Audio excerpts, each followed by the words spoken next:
Salut la famille, j'espère que vous allez bien. Bienvenue une fois de plus sur notre chaîne préférée AZ Info.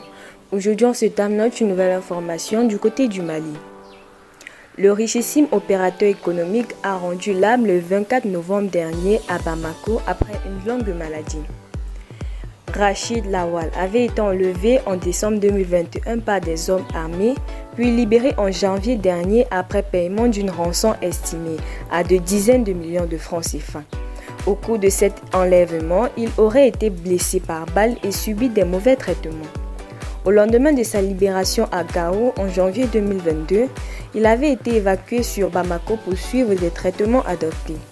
Selon des proches, il avait perdu l'usage de ses jambes et son état se dégradait au fil du temps.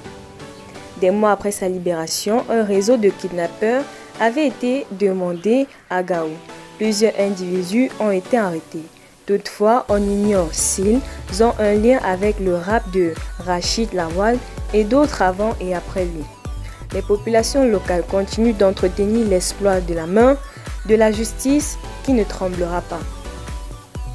Samedi dernier, une délégation de la communauté d'Ongon, dirigée par le Ogon Binogo Oualogem, président du festival Ogabonien, a rendu une visite de courtoisie au chef général de la tribu de Kel Ansa du Mali, Abdul Majid Agé Mohamed Ahmed Al-Ansari Dinassé, samedi à travers un dîner offert par Amenokal Nassé.